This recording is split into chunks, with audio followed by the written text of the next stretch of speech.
Namaste Saraswati Devi Gauravani Pracharine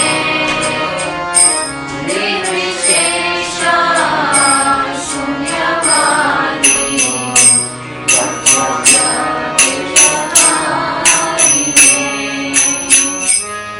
Shri Krishna Chaitanya Prabhu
texts mainly, and then so many others that describe the same topics.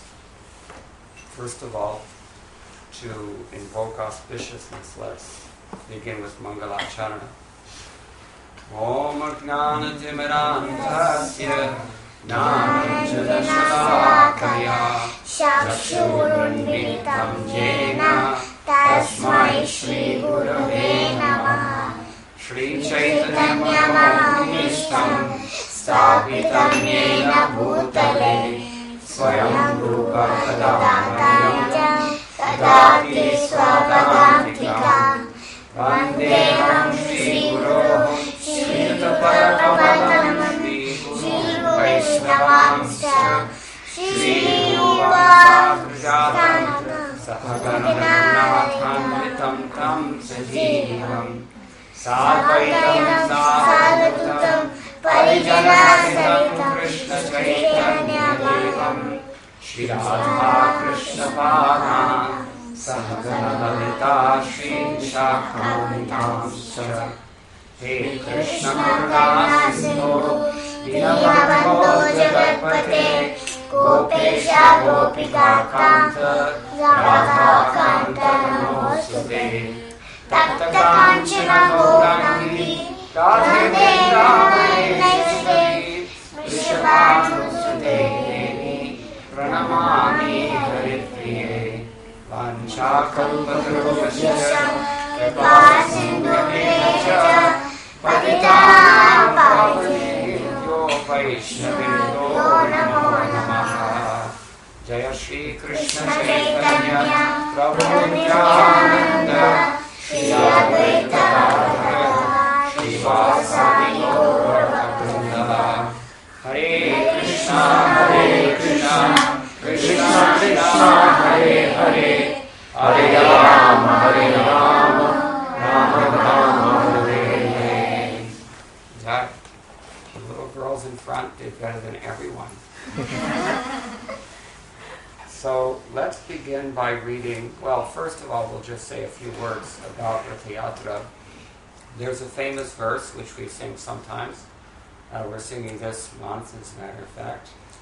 Radharudho gachan pathimilita bhudeva patalai stuti pradurbhavam pratipata mukhakarnya sadaya daya sindhura bandhu sakala jagatam sindhu sutaya jagannatha sami nayana pathagami bhavatame.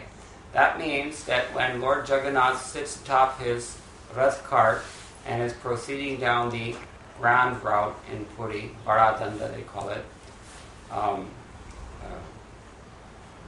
he's met with assemblies of Brahmanas. They're called Bhudevas. What does Bhu mean? Earth. And Deva means? God. So Brahmins are called the gods of the earth. So Bhudeva Partalai, groups of Brahmins, they come and they're offering Lord Jagannath prayers like this one. Jagannath Hasami Nayana Pathagami Bhavatume. And hearing those prayers, Lord Jagannath becomes very favorable to them. And Stuti Pradurabhavam Pratiputta Mupakaranya Sadaya. At every step he hears these presentations of prayers, and he becomes very kindly disposed to the Brahmins. Daya Sindhura Bandhu Sakala Jagitam Sindhu Sutaya. He's the only friend of all the worlds, and he's accompanied by Sindhu Sutta. Who is Sindhu Sutta? Sindhu means Ocean. and Sutta, feminine. Think Beti. The daughter of the ocean. The daughter of the ocean is Lakshmi Devi. So with Lakshmi Devi, and not only Lakshmi Devi, but Balaram and Subhadra as well. That's another verse. Maham bhodhe stire kanaka ruchire nila shikhare vasan prasadanta sahaja balabhadrena balana. He's accompanied by Balabhadra and by Subhadra madhyastha sakala sura seva vasarado. And in the middle, Srimati Subhadra Devi. They live in this wonderful palace on top of the Blue Mountain. Blue Mountain is called Nilagiri or Niladri, Nilachala. There are two places in Puri, two achalas. One of them is Nilachala, the blue mountain, and the other one is called Sundarachala. Where's that? Sundarachala is the confidential name of Gundicha. Gundicha is where the Rathayatra goes. So once a year, they're living in this palace on the on the shore of the ocean, on the top of the Nilachala hill. That's where the Jagannath temple is located. Balaram and Subhadra Devi and Jagannath, they very happily enjoy there all the year. But once a year they come out and they proceed down this ground route about 2 miles to Sundarachala or Gundicha temple. It's an alternate temple with nice gardens surrounding it, about 2 miles down the road. And that's called a Rathayatra. It happens on Ashar Dvitiya, Shukla Dvitiya, the, how should we say, the second of the waxing moon in the month of Ashar. So in ISKCON we do it any time, but in Puri they do it on this particular day.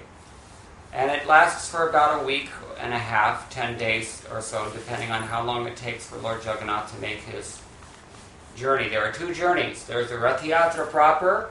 It goes from the Nilachala to Sundarachala. And then he stays for some days there at Sundarachala in Gundicha temple. And he enjoys there because it's very much like Vrindavan and reminds him of Vrindavan. Now in the middle of that period, after about 5 days or 6 days, the goddess of fortune, she lives with Jagannath in the Nilachala palace, in the big temple there. She begins to wonder. Her husband said he's going to be home just in a day or so, and here it's been 4 or 5 days and he's still not home yet. So she decides to take a little trek over to Sundarachala to see what he's doing over there. And this is called Hera Panchami. Panchami because it's the 5th day. And Hera means she takes a look. Your husband is not here? Somewhere. He knows Oriya, right? Yeah. So, those who know Oriya, they know. So Hera Panchami, the goddess of fortune, she comes to look for her husband, Jagannath. Why is he not home yet? He said he was going to be home, just like any good wife would do that. So she comes and looks for him, and the servants of Jagannath, they promise her, yes, we'll bring him home as soon as possible. Meanwhile, Jagannath is actually enjoying his vacation there at Gundicha, and he's not in a hurry to go home. So even though they promise Lakshmi Devi that they're going to bring him home very soon, he doesn't come home very soon. And so when he does return, around the 10th day or so, then they sleep, because they come back sometimes late at night, they sleep on the carts themselves that night, and then the next morning they go into the temple. But when they try to get into the temple, what happens? Anybody know? The door is locked. Lakshmi Devi won't let him in. She's mad. So this is the pastime in Swakiya Rasa. Swakiya means the exchange of loving sentiments between lawfully married husband and wife. Parakiya Rasa, that's another matter that we see only in Vrindavan between Krishna and the gopis. They're not necessarily married, but they're very much in love. And that love that they experience is actually much more intimate because of its forbidden nature. It intensifies the feelings that they experience. That's a high topic. It's beyond us. But so we're going to look tonight at the Rathayatra festival, which actually commemorates an ancient occurrence that is described in the Srimad Bhagavatam. In the 10th canto, chapter 82 of the Srimad Bhagavatam, we find that on the occasion of a solar eclipse, many persons from all over India, they decided to go to Kurukshetra. The place is called Samant Panchaka. Does anybody know what Samant Panchaka is in Kurukshetra? 5 lakes. Samant Panchaka. Where are these lakes coming from? No one knows?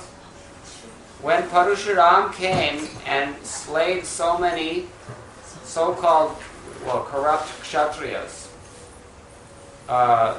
he felt that he had committed some sinful activity in doing so, even though he's the personality of Godhead and is apapa vidham, according to the Ishopanishad. It's not subject to karmic reactions, actions and reactions. But to set an example for the rest of us, he thought, I need to do some sort of expiation. That's called prayaschitta, to atone for my sins. And so he excavated these bathing places at Kurukshetra so that people could come to that already, even in those days, it was renowned as a holy place. People could come there and take their bath and become purified by that auspicious, pious activity. And especially ever since that time, on the occasion of eclipses, people do go there to Kurukshetra. Even now, if you go to Kurukshetra, you'll see that the Haryana government has very nicely arranged. It's one of the cleanest places, tirthas in India, that I've ever seen, outside of perhaps Tirumala, managed very well by the TTD. So Kurukshetra is also very nicely kept up, beautiful place, and those lakes which were created by Parashuram, they're actually still there, and people can go there. So even 5,000 years ago, these places were there, and the Yadus and so many Yadavas and other great kings and people from all over the country, they converged on Kurukshetra at the time of the solar eclipse, because when there's a solar eclipse, you don't want to be watching television. You don't want to be eating things or going to the club with your friends. You don't want to do these things on the occasion of an eclipse, especially. It's not a good idea to do this sort of thing at any time, but especially not on an eclipse, because an eclipse is an inauspicious time. Galactically, it's considered inauspicious configuration of planets. So at that time, people want to focus on spiritual activity, particularly chanting the holy name, but also it's traditional for people to take a bath in the holy places. So the Yadavas came there, and so many other great kings from all over India came. And who else came there 5,000 years ago to Kurukshetra on the occasion of this eclipse? Who came?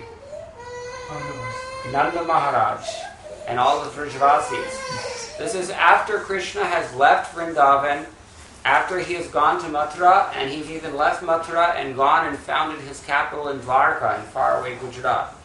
So Krishna's long to many years outside of Vrindavan, and the Vrajavasis, they're so much in feeling separation that it's described by the poets that if it weren't for the tears falling out of their eyes 24 hours a day, the whole place would have burned down in the fire of their separation.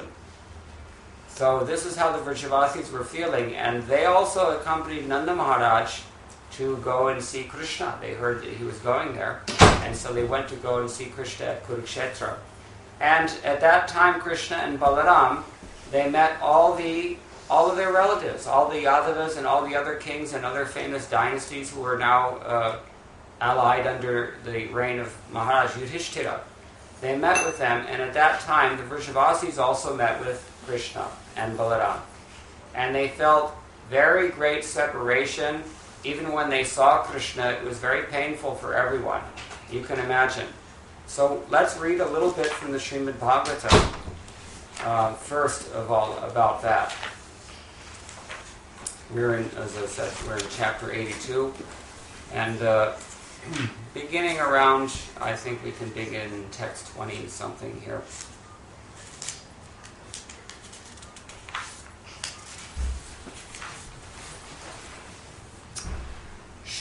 This is text 31 of the 82nd chapter of the 10th canto. Om Namo Bhagavate Vasudevaya. Shukdev Goswami said, when Nanda Maharaj learned that the Yadus had arrived, led by Krishna, he immediately went to see them.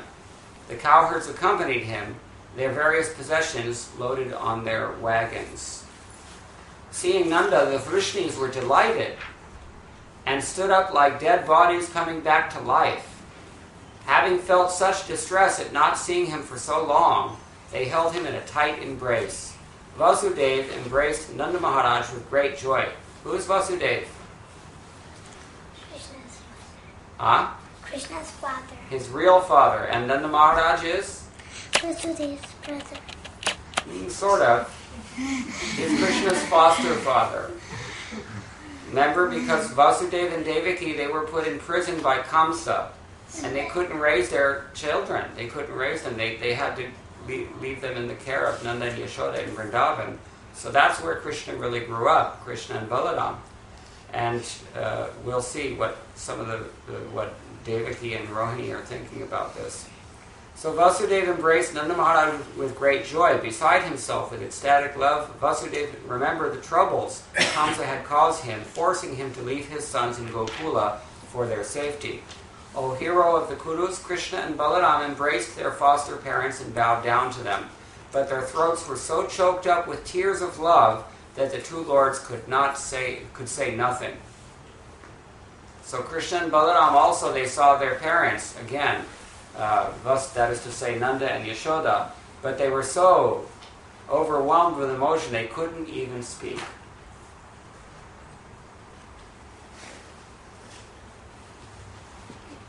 There's a purport here. After a long separation, a respectful child should first offer obeisances to his parents. Nanda and Yashoda gave their sons no opportunity for this, however, for as soon as they saw them, they embraced them. Only then could Krishna and Balaram offer their proper respects.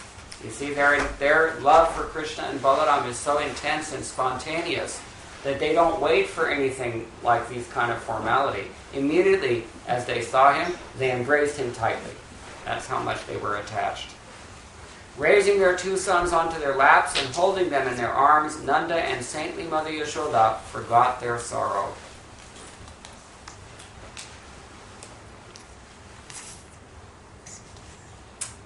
There's a nice purport. Srila Vishwanath Chakravarti explains that after the initial embraces and obeisances, Vasudeva led Nanda and Yashoda into his tent, and as they held the hands of Krishna and Balaram. So they took him by the hand and took him into the tent where they could be more private environment. Following them inside were Rohini. Who's Rohini? Balaram's mother. That's right. Following them were Rohini, other women and men of Raj, and a number of attendants. Inside, Nanda and Yashoda took the two boys on their laps. Despite having heard the glories of the two lords of Dwarka, and despite seeing these opulences now before their eyes, what kind of opulences? Big elephants, chariots, military men everywhere, people in armor, sages offering prayers. What this kind of opulence is unheard of in Vrindavan. So despite seeing all this opulence, Nanda and Yashoda still looked at them as if they were simply their 8-year-old children. Then Rohini and Devaki both embraced the Queen of Vraja, remembering the faithful relationship that she had shown them. Who's Devaki? Krishna's real mother. And who is Rohini? Balaram's mother. So they both live in Dwarka. After Krishna left Vrindavan, he went to Mathura and then built his own capital in Dwarka. And Rohini and Devaki went with them. Yashoda and Nanda could not leave Vrindavan, as well as the gopis. And we'll see some things about this in coming verses. Purport. At this time, according to Srila Vishwanath Chakravarti Thakur, Sri Vasudeva invited Nanda outside to meet Ugrasen and the other elder yadus. Taking this opportunity, Rohini and Devaki talked with Queen Yashoda. Rohini and Devaki said, "What woman could forget the unceasing friendship you and Nanda had shown us, dear Queen of Vraja? There is no way to repay you in this world, even with the wealth of Indra." Before these two boys had ever seen their real parents, you acted as their parents and gave them all affectionate care, training, nourishment, and protection. They were never afraid, good lady, because you protected them just as eyelids protect the eyes. Indeed, saintly persons like you never discriminate between outsiders and their own kin.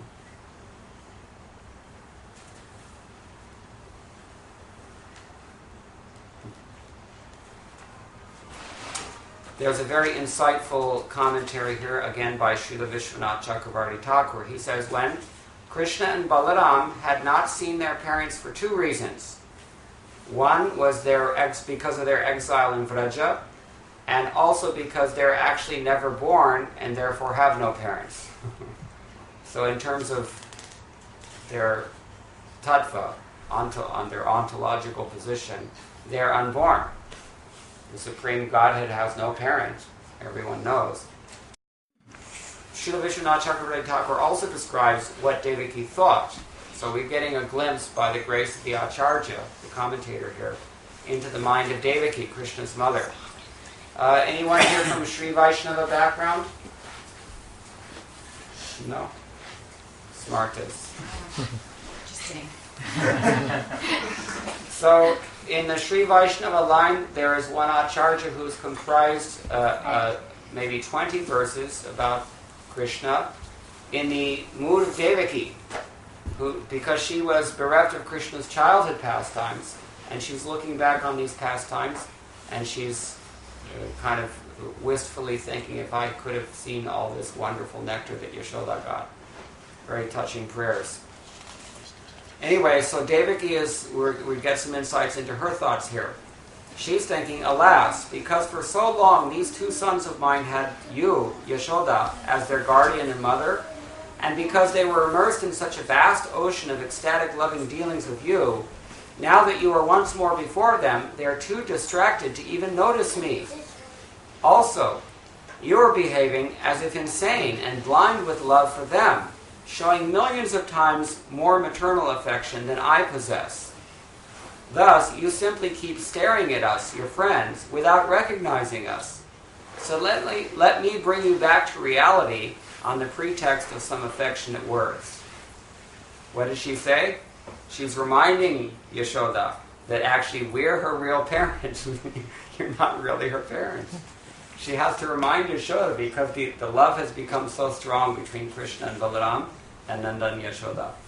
Then, when Devaki failed to get any response from Yashoda, even after addressing her in this way, Rohini said, "My dear Devaki, it is impossible just now to rouse her out of this ecstatic trance.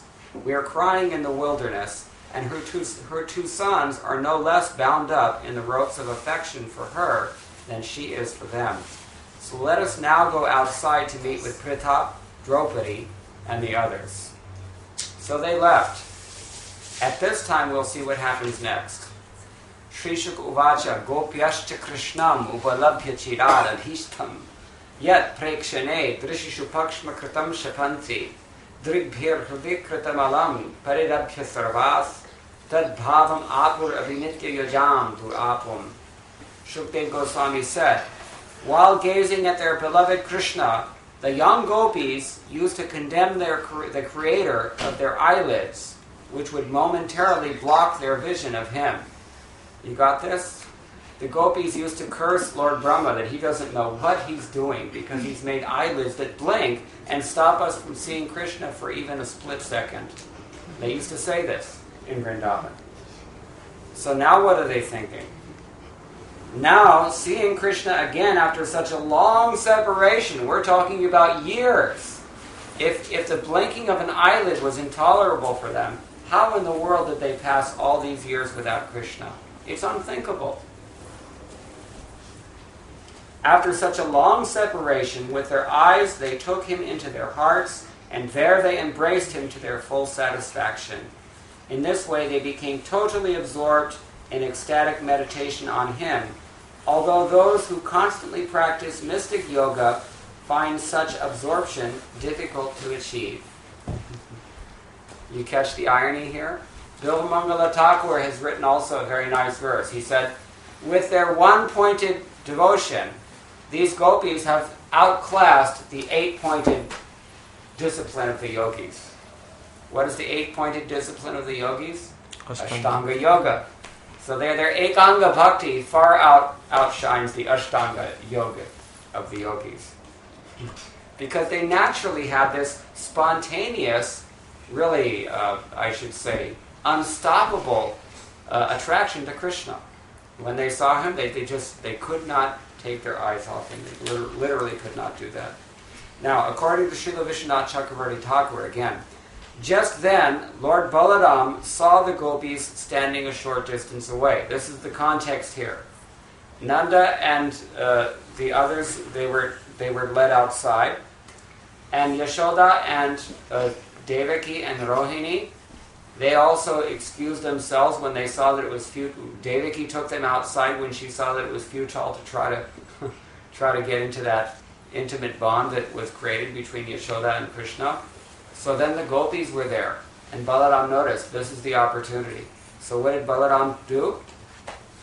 Seeing them trembling with eagerness to meet Krishna, and apparently ready to give up their lives if they could not, because they seen him after so many years, but they couldn't connect because the elders were there. There was no. You remember, this is illicit relationship, parakiya rasa. They're not supposed to be. They're all.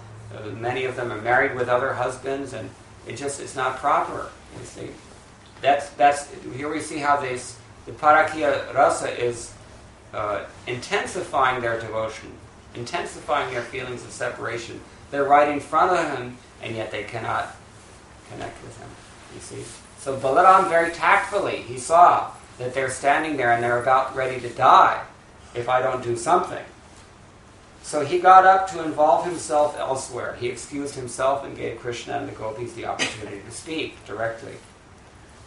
In referring to the gopis' intolerant disrespect of Lord Brahma, the creator of eyelids, Shukdev Goswami is giving vent to his own subtle jealousy of the gopis' favored position. Interesting insight. Now, Jiva Goswami offers an alternative understanding of the phrase Nitya Yajam, which may mean even the Lord's principal queens, who tend to be proud of their constant association with him. What does yuj mean? This is a verbal dhatu, Sanskrit. Yuj. Yes, same word. Yukta, yoga, yukti, it's the same root. Comes from yuj, means to connect. So it can mean those who are constantly engaged in yoga practice, as we've already read. It can also mean those who are constantly connected with the Lord. Who is constantly and lawfully connected with the Lord? His consorts. He has 16,108 queens in Dwarka. And they can see him every day. They do see him every day. They live with him. So Nitya Yujam, it also refers to them. They may become a little bit proud, but here we see that although they live with Krishna, Krishna's heart is actually in Vrindavan. And he's more attracted to these younger gopis who he's seeing after such a long, long time. And his internal potency, Yogamaya, who incarnates as whom? Who does Yogamaya incarnate as? Radharani, you can say that. But we're talking about Jagannath, Balaram, and Subhadra Devi. You see? So she has arranged this whole thing such that Krishna and the gopis have some quality time, you might say, together at this point. And Balaram has also played his role in this. Now, in Srila Prabhupada writes in Krishna book, because they had been separated from Krishna for so many years, the gopis, having come along with Nanda Maharaj and Mother Yashoda, felt intense ecstasy in seeing Krishna. No one can even imagine how anxious the gopis were to see Krishna again. As soon as Krishna became visible to them, they took him inside their hearts through their eyes and embraced him to their full satisfaction. Even though they were embracing Krishna only mentally, they became so ecstatic and overwhelmed with joy that for the time being they completely forgot themselves. The ecstatic trance which they achieved simply by mentally embracing Krishna is impossible to achieve, even for the great yogis constantly engaged in meditation.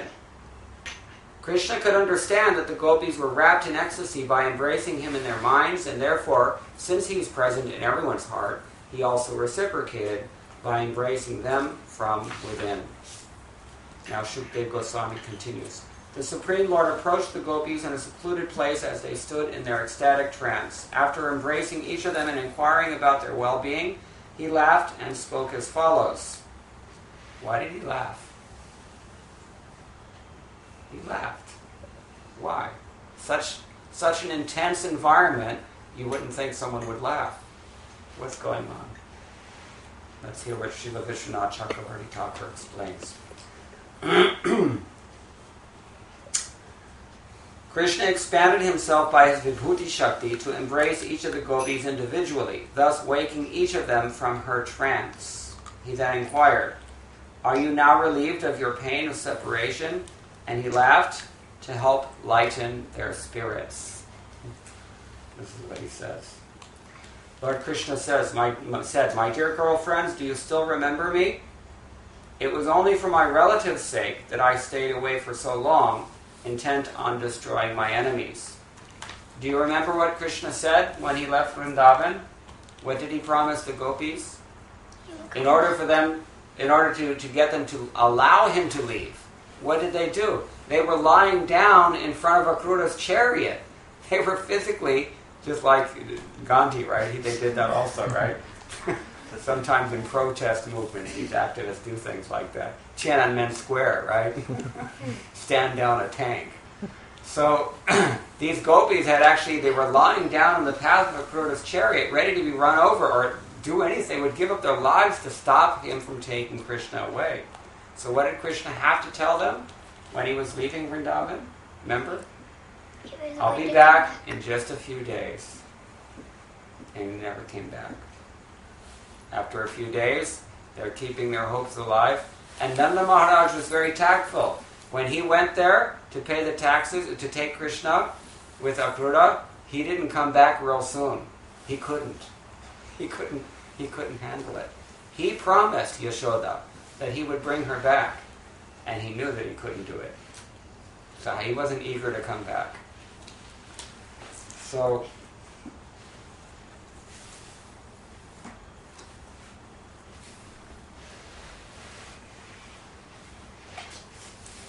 Krishna said that I have to kill a few demons and then I'll come back. This was his excuse. Now he's asking, this is many years later, he says, do you perhaps been meditated upon by great mystic yogis and highly learned philosophers? We wish that these lotus feet may also be awakened within our hearts, although we are only ordinary persons engaged in household affairs. Now, on the face of it, this seems like a prayer that would be appropriate for us to offer, doesn't it? Because we're ordinary persons, we're not great yogis or transcendentalists. We would like to keep Krishna's lotus feet within our hearts, but we're unable to do this because we're just simple, ordinary persons. This is what the gopis are saying. But Vishwanath Chakravarti Thakur, he is revealing the jealous mood in which the gopis actually spoke this. These are deceptively reverential words on the part of the gopis. So he gives their statements as follows. O Supreme Lord, O directly manifest Super Soul, O crest jewel of instructors in definitive knowledge, you were aware of our excessive attachment to home, property, and family. Therefore, you previously had Uddhava instruct us in the knowledge that dispels ignorance, and now you've done so yourself.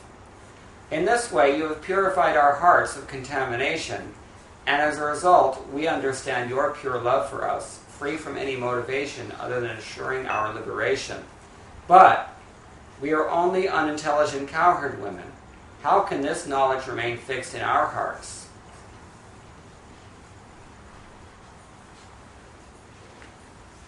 We are still suffering the reactions of our own fruitive work, so how can we meditate on you, the goal of great yogis? Such yogis are immeasurably wise, but we are mere feeble-minded women.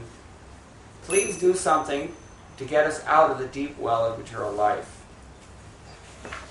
He goes on. Because when you instruct someone in knowledge, here the word is used in the verse, udiyat. What does udiyat mean? Anybody know? Sounds like another noun that we know, udaya. Udaya means the rising of the sun. When the sun rises, darkness is dispelled. Similarly, when the sun of wisdom or knowledge, enlightenment, rises within the heart, all of our sufferings and ignorance is dispelled. But that's not how the gopis see it. Gyan is a disturbance for someone who is already situated in pure devotional service.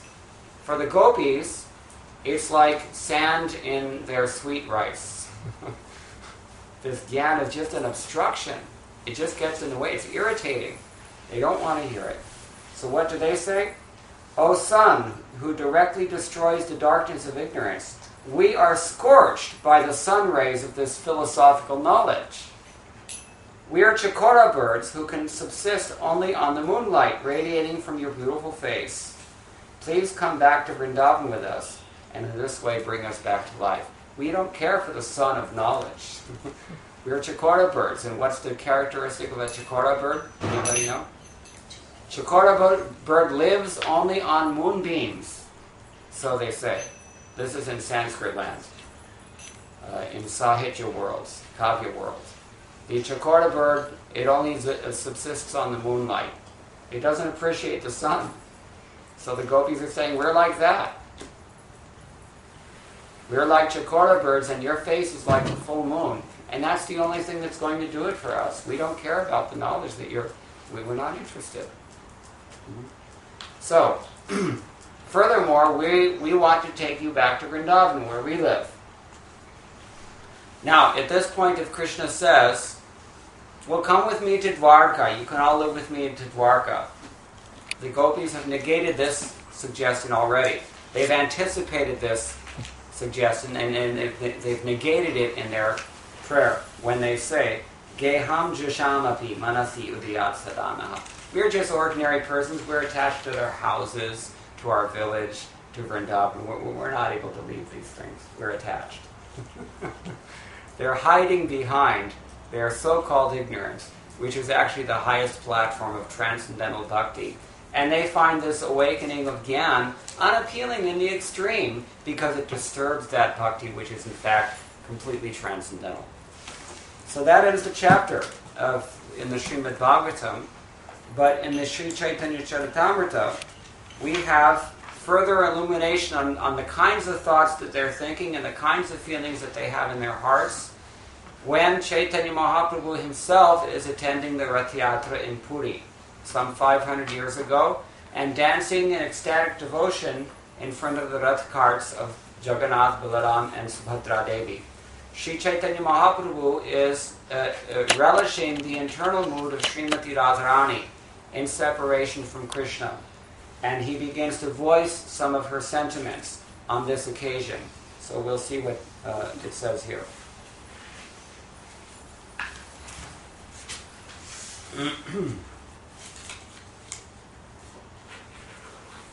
Formerly, all the gopis of Vrindavan were very pleased when they met with Krishna in the holy place Kurukshetra that we've been describing. Similarly, after seeing Lord Jagannath, Sri Chaitanya Mahaprabhu awoke with the ecstasy of the gopis. Being absorbed in this ecstasy, he asked Sarup Damodar to sing. Sri Chaitanya Mahaprabhu spoke thus to Lord Jagannath. You are the same Krishna, and I am the same Radharani. We are meeting again in the same way that we met in the beginning of our lives. Although we are both the same, my mind is still attracted to Vrindavan Dham. I wish that you will please again appear with your lotus feet in Vrindavan.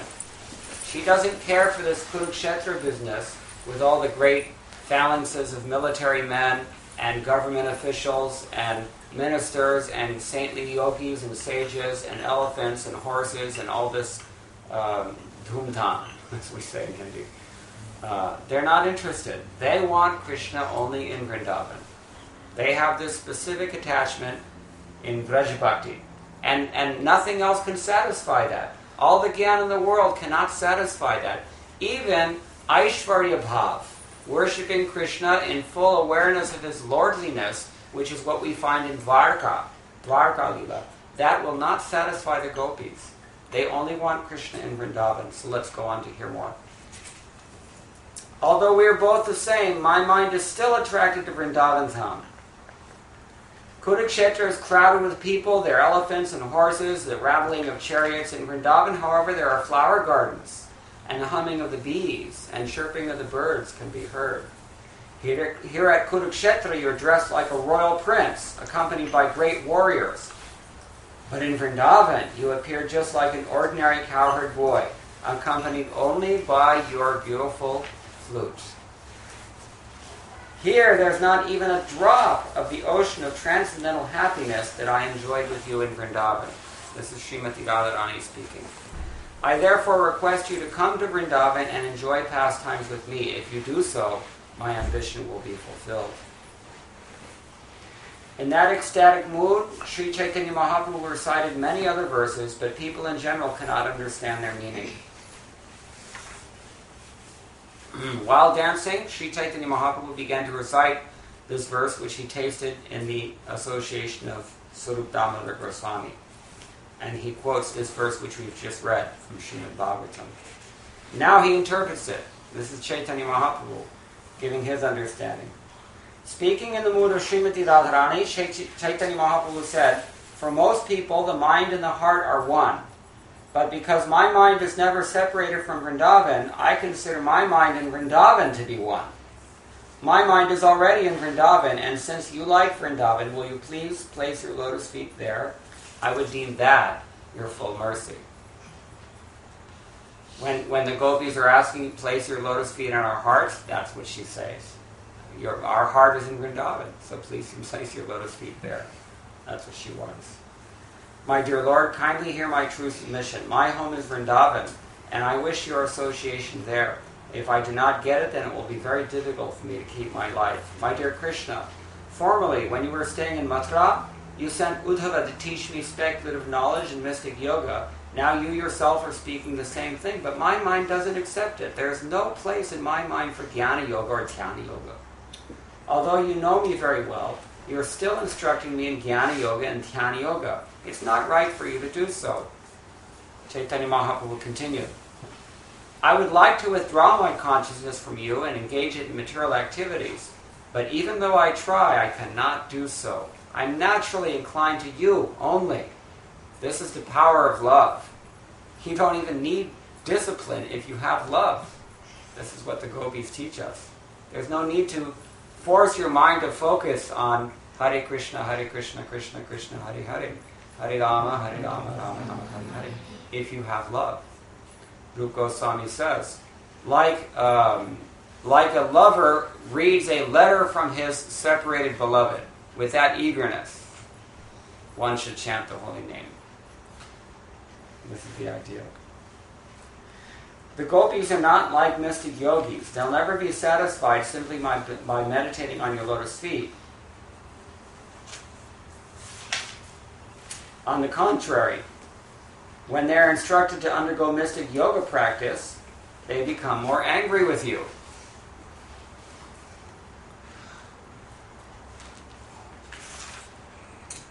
It's amazing that you have forgotten the land of Vrindavan. And how is it that you have forgotten your father, mother, and friends? How have you forgotten Govardhan Hill, the bank of the Yamuna, and the forest where you enjoyed the Ras Leela dance? Krishna, you are certainly a fine gentleman with all good qualities. You are well behaved, soft-hearted, and merciful. I know that there's not even a tinge of fault to be found in you. Yet your mind does not even remember the inhabitants of Vrindavan. This is only my misfortune, and nothing else. Srimati Radharani speaks this. I don't care for my personal unhappiness, but when I see the morose face of your mother Yashoda, and the hearts of the inhabitants of Vrindavan breaking because of you, I wonder whether you want to kill them all. They are trying to pull Krishna towards Vrindavan. In the spirit of these sentiments that Chaitanya Mahaprabhu has expressed, they're trying to pull Krishna back to Vrindavan. They don't want him to go to Kurukshetra. They don't want him to return to Dwarka. And they don't want him in Mathura or any place else. They want him only in Vrindavan. So when we attend Rathayatra on Sunday, we can remember these pastimes and meditate on the love that the gopis feel for Krishna and the love that Krishna feels for the gopis as well. That's the eternal Nitya Leela that's going on. And by chanting the Hare Krishna Mahamantra, we all have an eternal relationship with the Lord, and it will be reawakened in one of these modes of service that we've been reading about, simply by chanting the holy name. So, on an external level, we have the Sankirtan of the holy name, and we have the formal worship of Jagannath going on in these carts, following the tradition of Puri, Rathayatra. But internally, this is the teaching of Sri Chaitanya Mahaprabhu. Ramya kachit upasana vrajavadhu vargena yakalpita. There's no method of worship which is superior to that which was conceived of by the gopis of Vrindavan. And in these verses and texts that we've read tonight, we've only just barely touched a little bit. Anybody have any questions or comments on any of this? Not that I'm really qualified to answer, but very, very deep topics. Transcendental.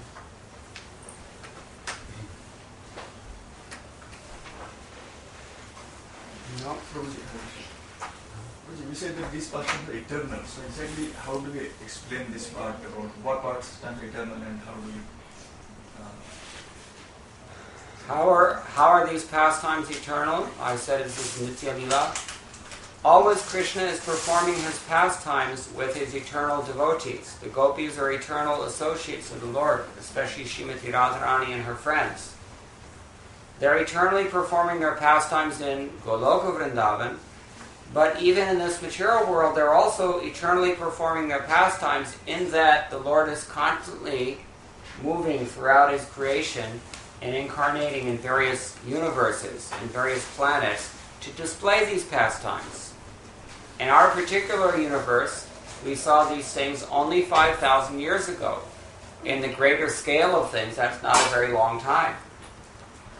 So we were very, very fortunate, and we had Krishna in this world in Vrindavan just a short 5,000 years ago. In some place, even within this material creation right now, this Leela is going on somewhere. I can't say where it is, but it's a very vast thing, this material creation, in unlimited universes coming out of the pores of Mahavishnu. So in one of these places at least, these pastimes are going on. And of course, in the holy Dham of Krishna, which is a facsimile of the spiritual realm, even within the material world, as you can say, it's a Vaikuntha embassy.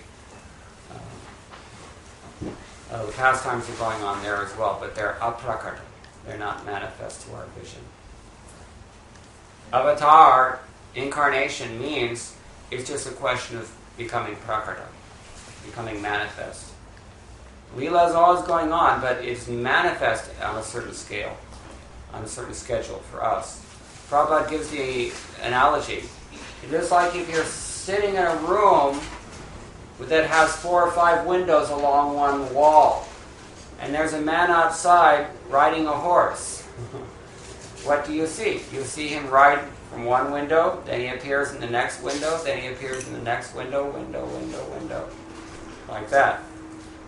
It's not that there's a new man on a horse created for each and every window separately. It's the same one, but it's manifest to our vision according to the window.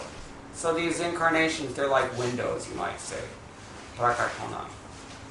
They become manifests from time to time. Is that okay? Even though they're always going on.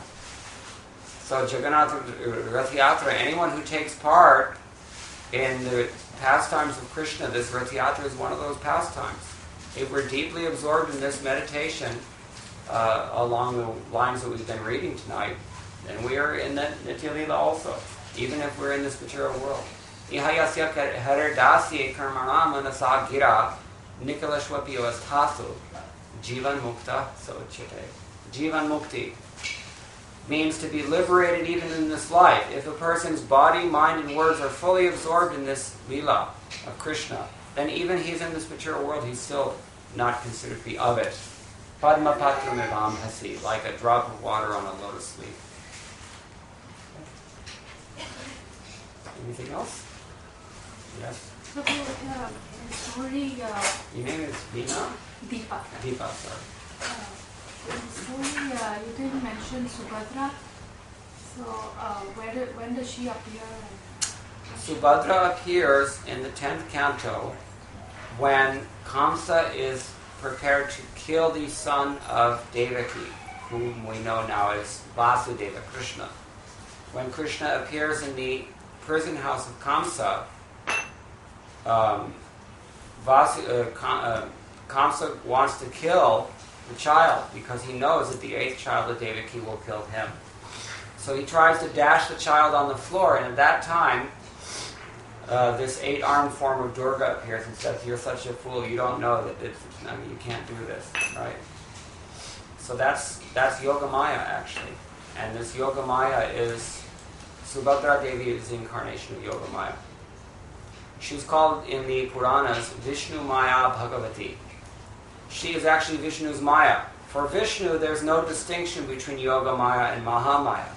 In exactly the same way as for the electrical engineer in a big building, there's no distinction between the heating system and the cooling system. It's the same system. It's just a question of where you shunt the current, the circuit, you see. So in the same way, Mahamaya or Durga Devi, she conditions us when we have an infected attitude towards the Supreme Lord. She conditions us with the illusion of materialistic life. But when we have a devotional attitude towards the Supreme Lord, like these Vrajavasis that we're reading about, then we also become conditioned, and by her as well, but in a different capacity. She's working then in her Yogamaya capacity, and that obscures the Gyan that obstructs Bhakti. You see? In this material world, Gyan is the enemy of sense gratification. If you have wisdom or knowledge in this world, you cannot enjoy it, because you can see through it. And similarly, if you have too much Gyan, you will not be able to enter very deeply into the Bhakti, into the pastimes. So, therefore, the gopis consider Gyan to be an irritant. Is that clear? So, Subhadra Devi is that person who is changing hats, you might say. She puts on her Yogamaya hat when it's time to condition someone who wants Krishna in love. And she puts on her Mahamaya hat when it's time to beat someone into some sense. Beat some sense into someone. Okay? Anything else? Prabhu. Yes. Prabhuji, often when we hear from Maharajas or when we read books, we come across the intimate pastimes of Lord with covered voice and gopis and things Yeah. like that. And they give a lot of happiness, and it's interesting also. Yeah. But we read books, but how do we know whether we are reading that book in a correct mood and we are understanding them properly, because I'm not in a stage to understand that pastime properly. Yeah, this is a superb question, an excellent question. When we read especially Krishna's intimate pastimes with the Vrajavasis, how can we process them appropriately? Because we're not really on the level where we're even qualified to hear these things or understand them appropriately. So therefore, it's always qualified in the Shastras that one has to hear these things from a pure devotee. And in fact, Sanatana Goswami quotes from the Smriti as well, that Sarpo Chistam Yatapaya, that if you hear from someone else, even if that person may be a yogi or a jnani or a great karmi or a scholar or whatever, if you hear from that person, then it's kind of like taking milk that's been touched by the lips of a serpent. It is mixed with the poison from that serpent. So we have to be very careful. It's possible that if we do not take the guidance of a bona fide guru, we can have misconceptions develop. And that's why we are so much keen on distributing these books by His Divine Grace A.C. Bhaktivedanta Swami Srila Prabhupada, who actually wrote these books in such a manner that no one can possibly misinterpret them. It's so clear the way that he's explained these things, and emphasizing the way in which they are transcendental, that it's virtually impossible for anyone, unless they're really determined, to come to the wrong understanding. So this is kind of an extension of the principle that Krishna hints at only in Bhagavad Gita, when he says, Tad-vidhi pranipatena pariprashnena sevaya. Krishna tells Arjuna that you have to understand this wisdom by approaching a bona fide guru and being enlightened by him. And of course, throughout all of the Shastras, we get the same instruction. But in particular, that's why we have commentaries. And that's why we refer to those commentaries. Because on our own, we don't really have the adhikar. But this is mercy. When something is given to us free like this, the right understanding is given to us free. That's mercy. We don't deserve it. We don't even have the adhikar to understand it, but it's given to us. Is that okay? Yeah.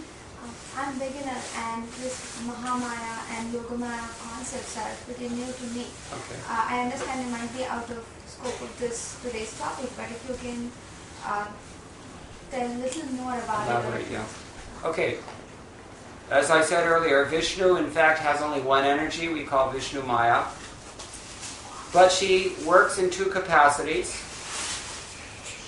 She expands into her kalas, we might say. You understand the word kala? An extension, or it's kind of like you have your credit card and then you have a plenary member, right? So something like that. So, depending on our attitude, she will allow us to approach her in one or the other of her capacities. If we have an attitude of competing with the Supreme Lord, or if we are harboring some envy towards the Lord's opulences or his transcendental position, if we ourselves would like to become the center of all attention, and if we envy God, basically, then she will reciprocate with us as Mahamaya. And Mahamaya will administer our karma, and you might say she's the head mistress of the school of hard knocks.